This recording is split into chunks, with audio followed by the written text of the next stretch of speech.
The Time Machine. Chapter 5. As I stood there musing over this too-perfect triumph of man, the full moon, yellow and gibbous, came up out of an overflow of silver light in the northeast. The bright little figure ceased to move about below, a noiseless owl flitted by, and I shivered with the chill of the night. I determined to descend and find where I could sleep. I looked for the building I knew.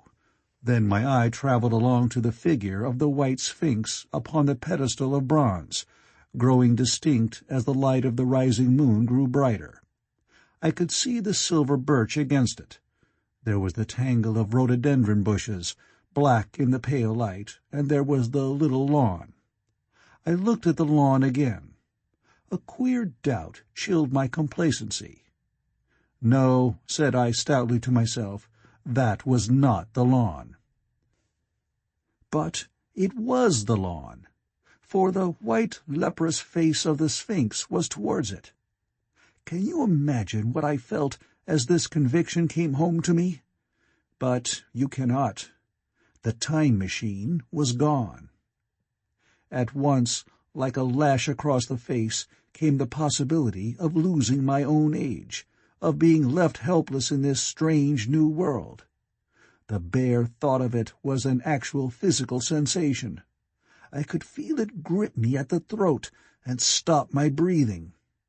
In another moment I was in a passion of fear and running with great leaping strides down the slope.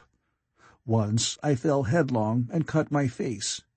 I lost no time in stanching the blood, but jumped up and ran on, with a warm trickle down my cheek and chin. All the time I ran, I was saying to myself, "They have moved it a little, pushed it under the bushes, out of the way." Nevertheless, I ran with all my might. All the time, with the certainty that sometimes comes with excessive dread, I knew that such assurance was folly, knew instinctively that the machine was removed out of my reach. My breath came with pain. I suppose I covered the whole distance from the hill crest to the little lawn, 2 miles perhaps, in 10 minutes. And I am not a young man. I cursed aloud as I ran, at my confident folly in leaving the machine, wasting good breath thereby. I cried aloud, and none answered. Not a creature seemed to be stirring in the moonlit world. When I reached the lawn, my worst fears were realized. Not a trace of the thing was to be seen. I felt faint and cold when I faced the empty space among the black tangle of bushes. I ran round it furiously, as if the thing might be hidden in a corner, and then stopped abruptly, with my hands clutching my hair. Above me towered the Sphinx, upon the bronze pedestal, white, shining, leprous in the light of the rising moon. It seemed to smile in mockery of my dismay. I might have consoled myself by imagining the little people had put the mechanism in some shelter for me, had I not felt assured of their physical and intellectual inadequacy. That is what dismayed me, the sense of some hitherto unsuspected power, through whose intervention my invention had vanished. Yet, for one thing, I felt assured. Unless some other age had produced its exact duplicate, the machine could not have moved in time. The attachment of the levers, I will show you the method later, prevented anyone from tampering with it in that way when they were removed. It had moved and was hid only in space. But then, where could it be? I think I must have had a kind of frenzy. I remember running violently in and out among the moonlit bushes all round the Sphinx, and startling some white animal that in the dim light I took for a small deer. I remember, too, late that night, beating the bushes with my clenched fist until my knuckles were gashed and bleeding from the broken twigs. Then, sobbing and raving in my anguish of mind, I went down to the great building of stone. The big hall was dark, silent, and deserted. I slipped on the uneven floor and fell over one of the malachite tables, almost breaking my shin. I lit a match and went on past the dusty curtains of which I have told you. Then I found a second great hall covered with cushions, upon which, perhaps, a score or so of the little people were sleeping. I have no doubt they found my second appearance strange enough, coming suddenly out of the quiet darkness with inarticulate noises and the splutter and flare of a match. For they had forgotten about matches. "Where is my time machine?" I began, bawling like an angry child, laying hands upon them and shaking them up together. I must have been very queer to them. Some laughed. Most of them looked sorely frightened. When I saw them standing round me, it came into my head that I was doing as foolish a thing as it was possible for me to do under the circumstances, in trying to revive the sensation of fear. For, reasoning from their daylight behavior, I thought that fear must be forgotten. Abruptly, I dashed down the match, and knocking one of the people over in my course, went blundering across the big dining hall again, out under the moonlight. I heard cries of terror, and their little feet running and stumbling this way and that. I do not remember all I did as the moon crept up the sky. I suppose it was the unexpected nature of my loss that maddened me. I felt hopelessly cut off from my own kind, a strange animal in an unknown world. I must have raved to and fro, screaming and crying upon God and fate. I have a memory of horrible fatigue as the long night of despair wore away, of looking in this impossible place and that, of groping among moonlit ruins and touching strange creatures in the black shadows, at last of lying on the ground near the Sphinx and weeping with absolute wretchedness. I had nothing left but misery. Then I slept, and when I woke again it was full day, and a couple of sparrows were hopping round me on the turf within reach of my arm. I sat up in the freshness of the morning, trying to remember how I had got there, and why I had such a profound sense of desertion and despair. Then things came clear in my mind. With the plain, reasonable daylight, I could look my circumstances fairly in the face. I saw the wild folly of my frenzy overnight, and I could reason with myself. "Suppose the worst," I said.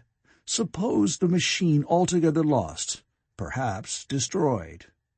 It behooves me to be calm and patient, to learn the way of the people, to get a clear idea of the method of my loss, and the means of getting materials and tools, so that in the end, perhaps, I may make another.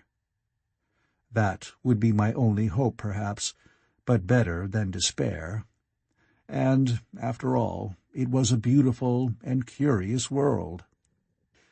But probably the machine had only been taken away. Still, I must be calm and patient, find its hiding place, and recover it by force or cunning.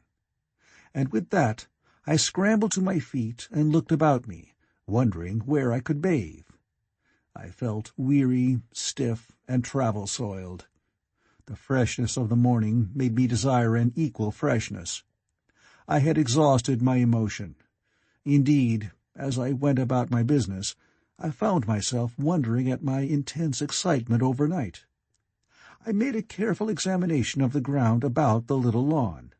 I wasted some time in futile questionings, conveyed, as well as I was able, to such of the little people as came by. They all failed to understand my gestures. Some were simply stolid. Some thought it was a jest and laughed at me. I had the hardest task in the world to keep my hands off their pretty, laughing faces. It was a foolish impulse, but the devil begotten of fear and blind anger was ill-curbed and still eager to take advantage of my perplexity. The turf gave better counsel. I found a groove ripped in it, about midway between the pedestal of the Sphinx and the marks of my feet, where on arrival I had struggled with the overturned machine. There were other signs of removal about, with queer, narrow footprints, like those I could imagine made by a sloth. This directed my closer attention to the pedestal. It was, as I think I have said, of bronze. It was not a mere block, but highly decorated with deep-framed panels on either side. I went and rapped at these. The pedestal was hollow. Examining the panels with care, I found them discontinuous with the frames. There were no handles or keyholes, but possibly the panels, if they were doors, as I supposed, opened from within. One thing was clear enough to my mind. It took no very great mental effort to infer that my time machine was inside that pedestal. But how it got there was a different problem. I saw the heads of 2 orange-clad people coming through the bushes and under some blossom-covered apple trees towards me. I turned smiling to them and beckoned them to me. They came, and then, pointing to the bronze pedestal, I tried to intimate my wish to open it. But at my first gesture towards this, they behaved very oddly. I don't know how to convey their expression to you. Suppose you were to use a grossly improper gesture to a delicate-minded woman. It is how she would look. They went off as if they had received the last possible insult. I tried a sweet-looking little chap in white next, with exactly the same result. Somehow his manner made me feel ashamed of myself. But, as you know, I wanted the time machine, and I tried him once more. As he turned off, like the others, my temper got the better of me.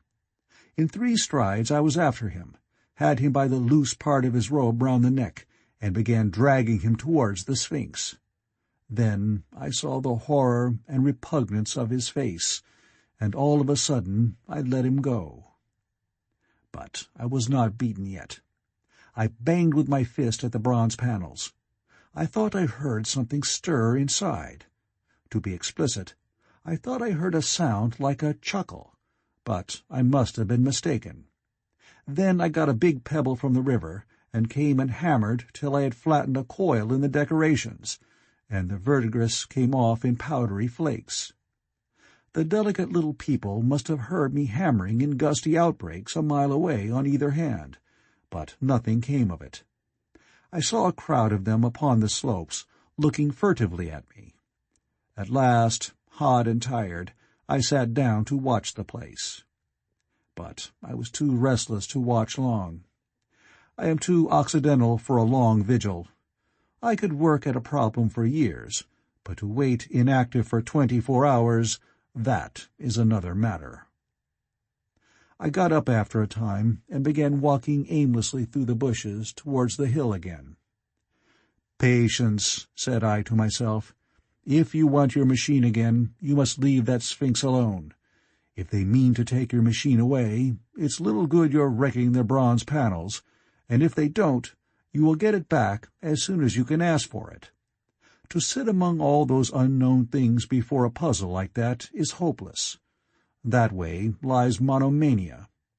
Face this world, learn its ways, watch it, be careful of too hasty guesses at its meaning. In the end, you will find clues to it all."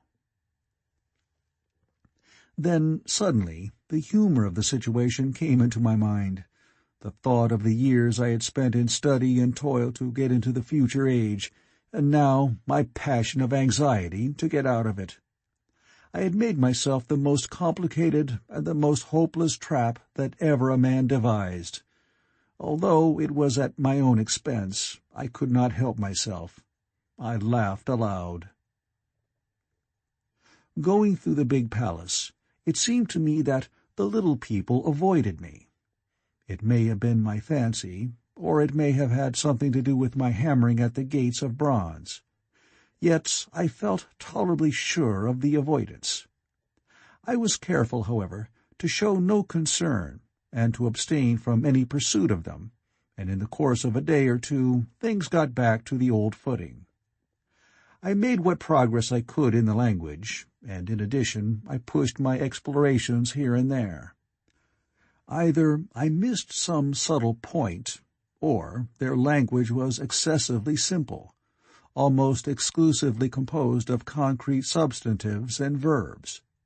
There seemed to be few, if any, abstract terms, or little use of figurative language. Their sentences were usually simple and of 2 words, and I failed to convey or understand any but the simplest propositions.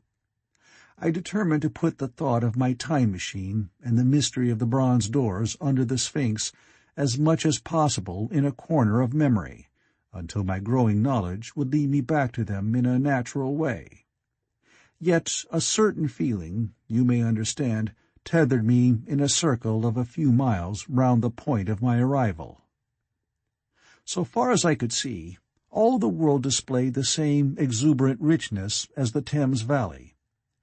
From every hill I climbed, I saw the same abundance of splendid buildings, endlessly varied in material and style, the same clustering thickets of evergreens, the same blossom-laden trees and tree ferns. Here and there water shone like silver, and beyond, the land rose into blue, undulating hills, and so faded into the serenity of the sky. A peculiar feature, which presently attracted my attention, was the presence of certain circular wells, several, as it seemed to me, of a very great depth. One lay by the path up the hill, which I had followed during my first walk. Like the others, it was rimmed with bronze, curiously wrought, and protected by a little cupola from the rain. Sitting by the side of these wells, and peering down into the shafted darkness, I could see no gleam of water, nor could I start any reflection with a lighted match. But in all of them I heard a certain sound, a thud-thud-thud, like the beating of some big engine. And I discovered, from the flaring of the matches, that a steady current of air set down the shafts. Further, I threw a scrap of paper into the throat of one, and instead of fluttering slowly down, it was at once sucked swiftly out of sight. After a time, too, I came to connect these wells with tall towers, standing here and there upon the slopes, for above them there was often just such a flicker in the air as one sees on a hot day above a sun-scorched beach.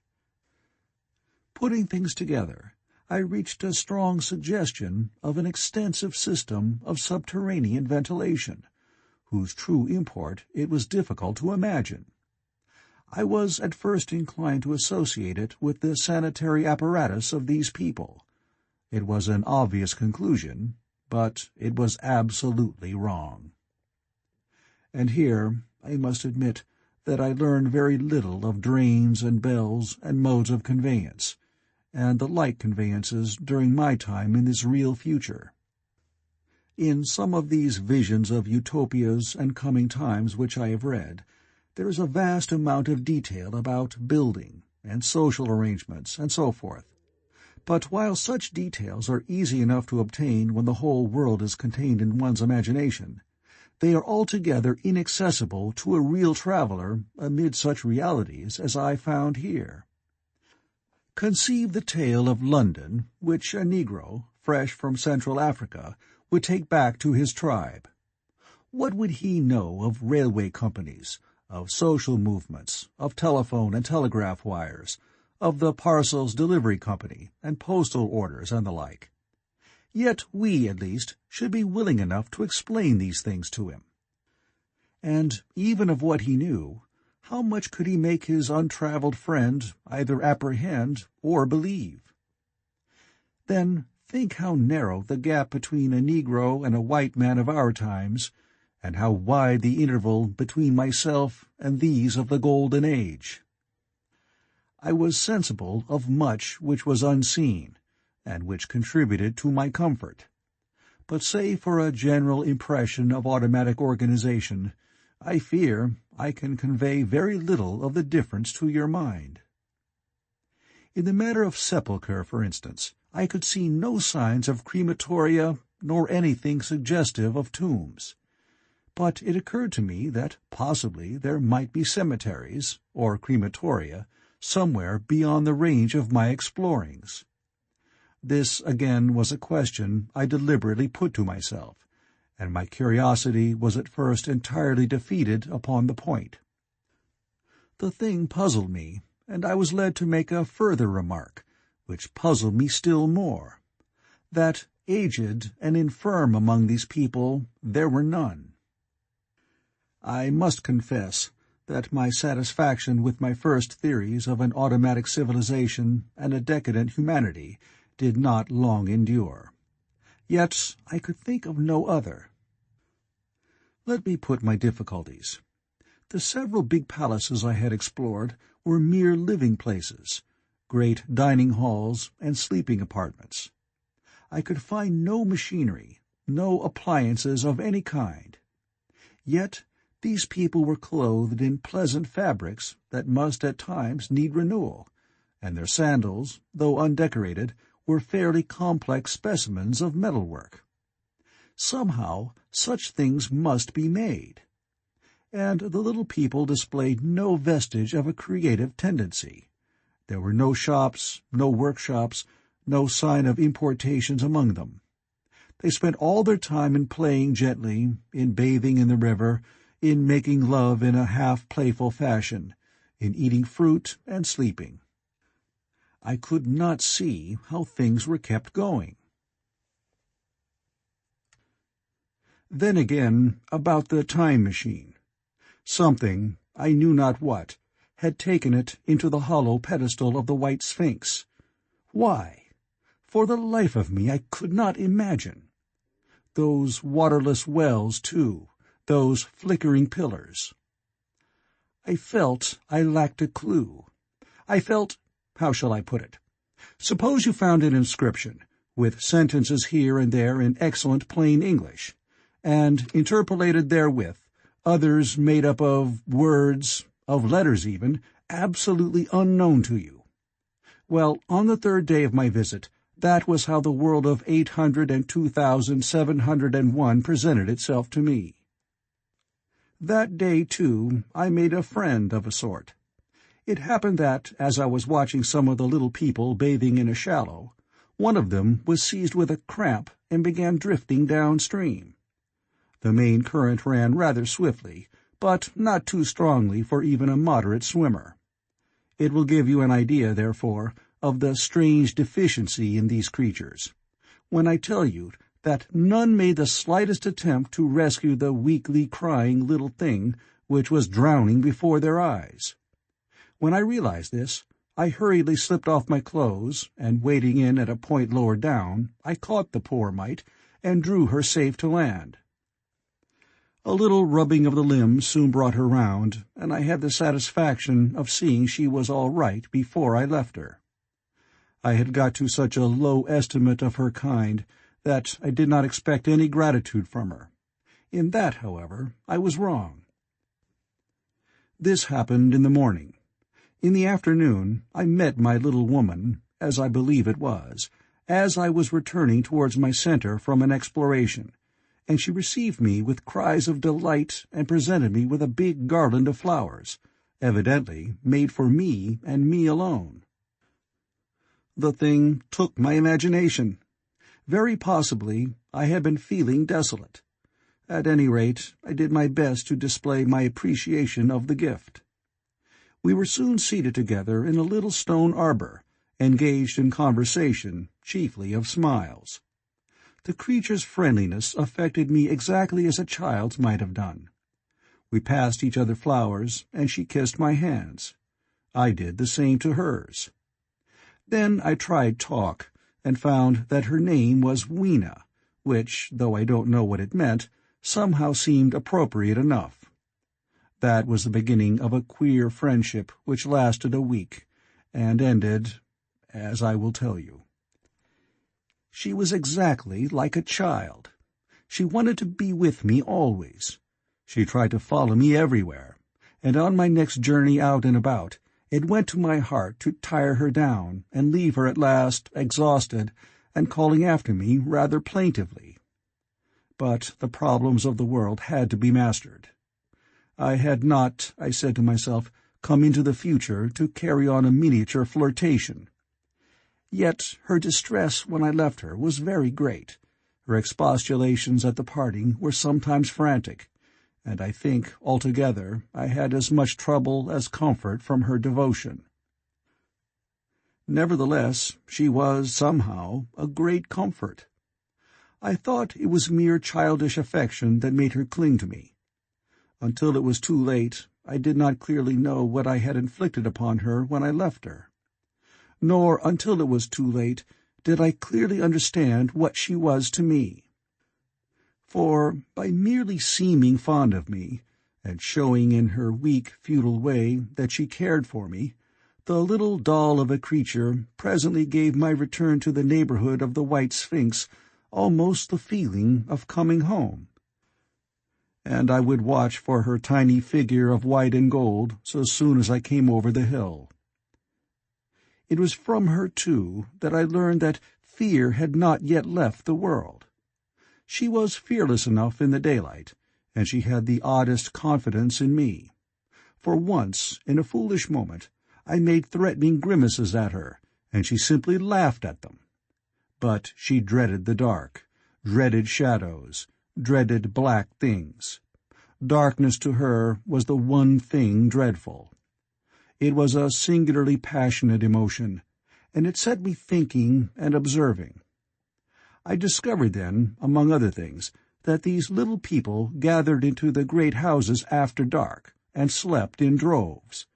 To enter upon them without a light was to put them into a tumult of apprehension. I never found one out of doors, or one sleeping alone within doors, after dark. Yet I was still such a blockhead that I missed the lesson of that fear, and in spite of Weena's distress I insisted upon sleeping away from these slumbering multitudes. It troubled her greatly, but in the end her odd affection for me triumphed, and for 5 of the nights of our acquaintance, including the last night of all, she slept with her head pillowed on my arm. But my story slips away from me as I speak of her. It must have been the night before her rescue that I was awakened about dawn. I had been restless, dreaming most disagreeably that I was drowned, and that sea anemones were feeling over my face with their soft palps. I woke with a start, and with an odd fancy that some greyish animal had just rushed out of the chamber. I tried to get to sleep again, but I felt restless and uncomfortable. It was that dim grey hour when things are just creeping out of darkness, when everything is colourless and clear-cut and yet unreal. I got up and went down into the great hall, and so out upon the flagstones in front of the palace. I thought I would make a virtue of necessity and see the sunrise. The moon was setting, and the dying moonlight and the first pallor of dawn were mingled in a ghastly half-light. The bushes were inky black, the ground a sombre grey, the sky colourless and cheerless. And up the hill I thought I could see ghosts. There were several times, as I scanned the slope, I saw white figures. Twice I fancied I saw a solitary white, ape-like creature running rather quickly up the hill, and once near the ruins I saw a leash of them carrying some dark body. They moved hastily. I did not see what became of them. It seemed that they vanished among the bushes. The dawn was still indistinct, you must understand.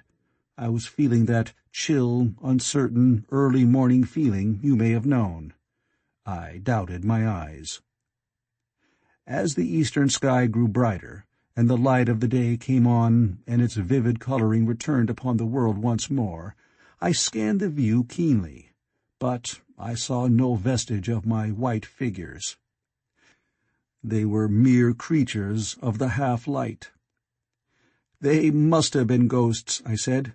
"I wonder whence they dated." For a queer notion of Grant Allen's came into my head and amused me. If each generation die and leave ghosts, he argued, the world at last will get overcrowded with them.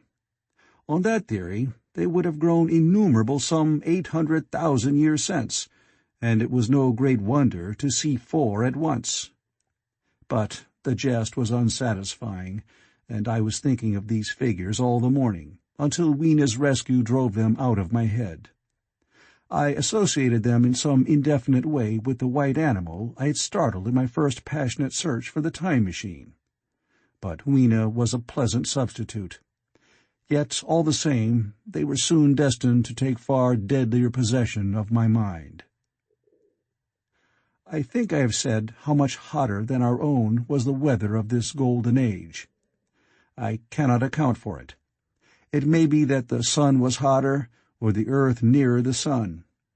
It is usual to assume that the sun will go on cooling steadily in the future. But people, unfamiliar with such speculations as those of the younger Darwin, forget that the planets must ultimately fall back one by one into the parent body. As these catastrophes occur, the sun will blaze with renewed energy, and it may be that some inner planet had suffered this fate. Whatever the reason, the fact remains that the sun was very much hotter than we know it. Well, one very hot morning, my 4th, I think, as I was seeking shelter from the heat and glare in a colossal ruin near the great house where I slept and fed, there happened this strange thing. Clambering among these heaps of masonry, I found a narrow gallery, whose end and side windows were blocked by fallen masses of stone. By contrast with the brilliancy outside, it seemed at first impenetrably dark to me. I entered it groping, for the change from light to blackness made spots of color swim before me. Suddenly I halted spellbound. A pair of eyes, luminous by reflection against the daylight without, was watching me out of the darkness. The old, instinctive dread of wild beasts came upon me.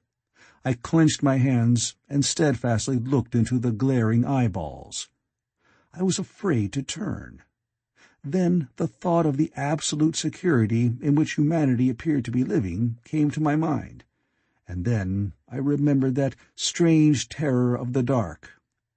Overcoming my fear to some extent, I advanced a step and spoke. I will admit that my voice was harsh and ill-controlled. I put out my hand and touched something soft. At once the eyes darted sideways, and something white ran past me. I turned with my heart in my mouth and saw a queer little ape-like figure, its head held down in a peculiar manner, running across the sunlit space behind me. It blundered against a block of granite, staggered aside, and in a moment was hidden in a black shadow beneath another pile of ruined masonry.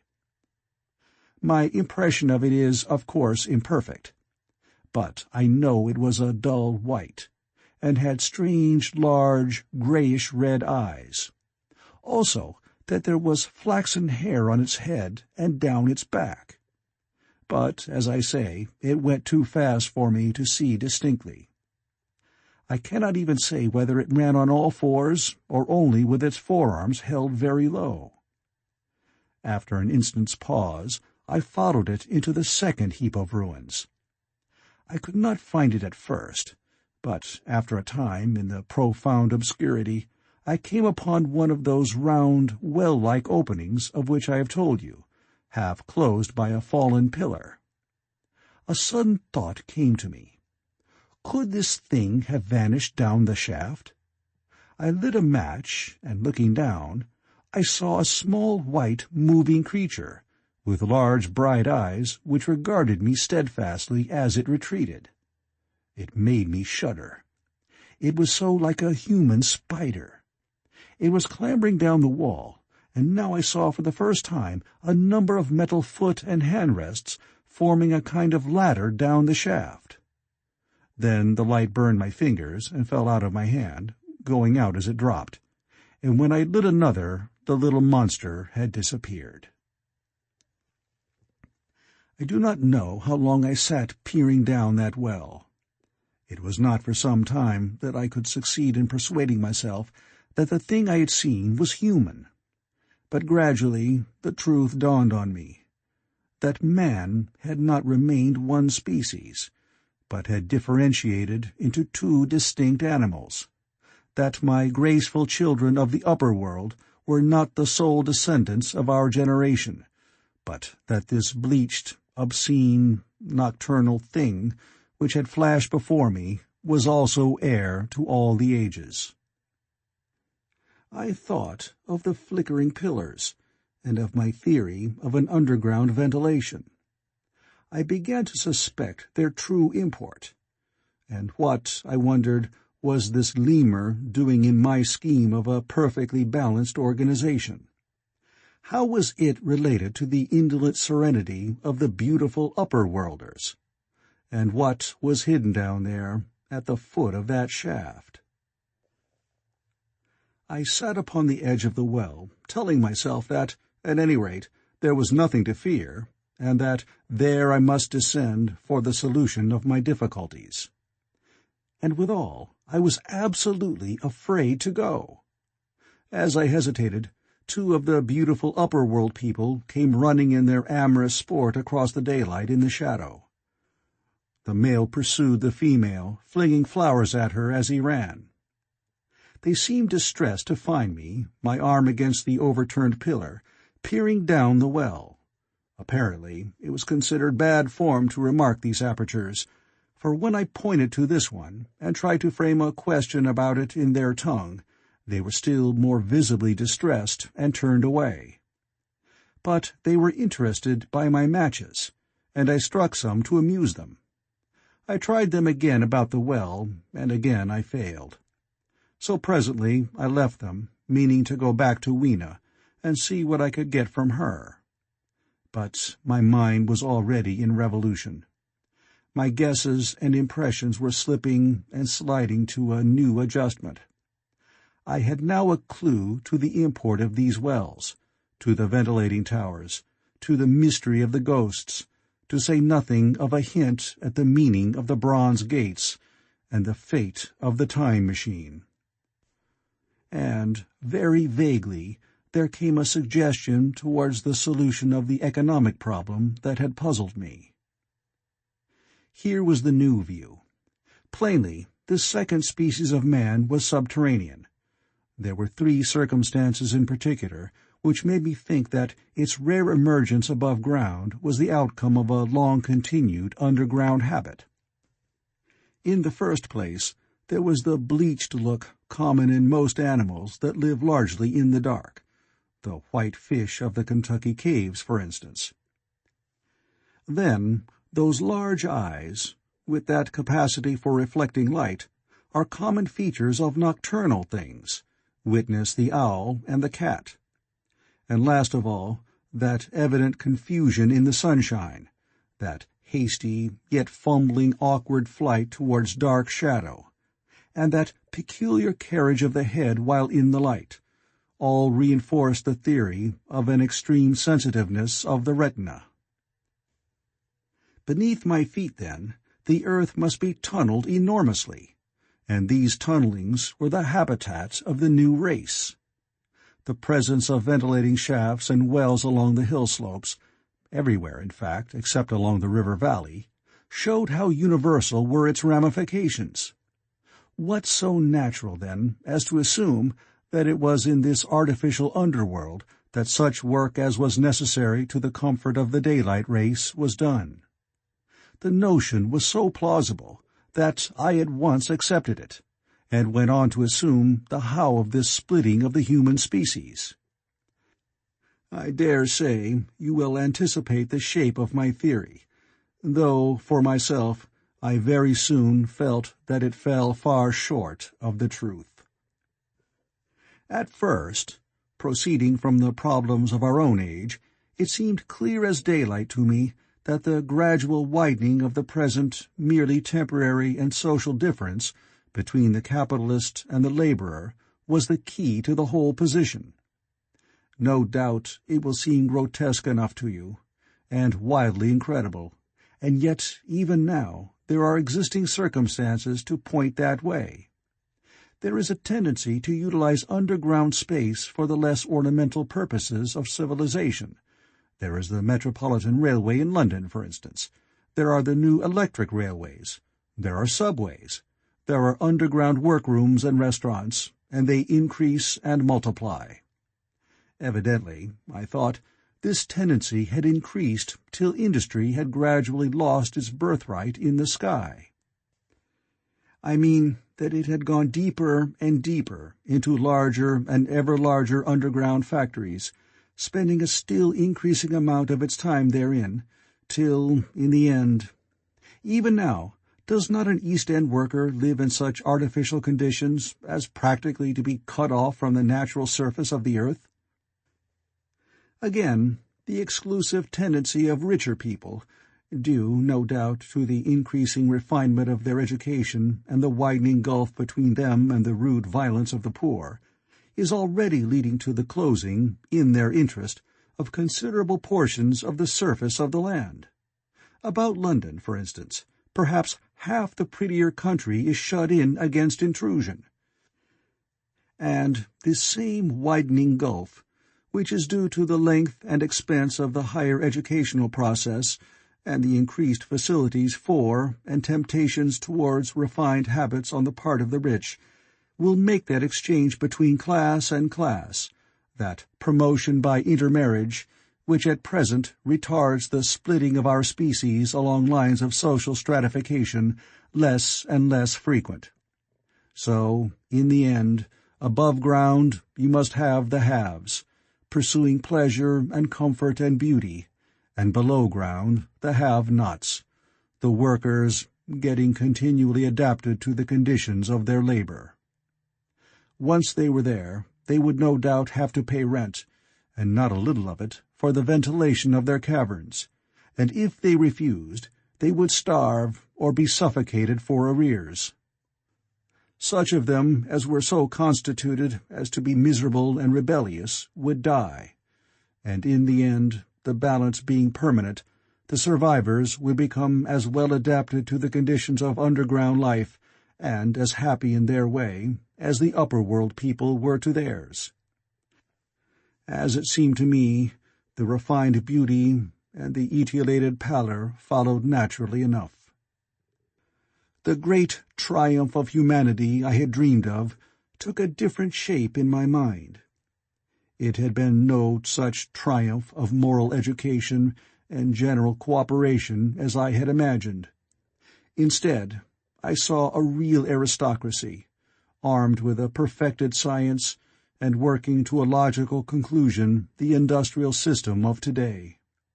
Its triumph had not been simply a triumph over nature, but a triumph over nature and the fellow man. This, I must warn you, was my theory at the time. I had no convenient cicerone in the pattern of the utopian books. My explanation may be absolutely wrong. I still think it is the most plausible one. But even on this supposition, the balanced civilization that was at least attained must have long since passed its zenith, and was now far fallen into decay. The too perfect security of the upper-worlders had led them to a slow movement of degeneration, to a general dwindling in size, strength, and intelligence. That I could see clearly enough already. What had happened to the underworlders I did not yet suspect, but from what I had seen of the Morlocks, that, by the way, was the name by which the creatures were called, I could imagine that the modification of the human type was even far more profound than among the Eloi, the beautiful race that I already knew. Then came troublesome doubts. Why had the Morlocks taken my time machine? For I felt sure it was they who had taken it. Why, too, if the Eloi were masters, could they not restore the machine to me? And why were they so terribly afraid of the dark? I proceeded, as I have said, to question Weena about this underworld, but here again I was disappointed. At first she would not understand my questions, and presently she refused to answer them. She shivered as though the topic was unendurable, and when I pressed her, perhaps a little harshly, she burst into tears. They were the only tears, except my own, I ever saw in that golden age. When I saw them, I ceased abruptly to trouble about the Morlocks, and was only concerned in banishing these signs of the human inheritance from Weena's eyes. And very soon she was smiling and clapping her hands, while I solemnly burned a match. End of Chapter 5.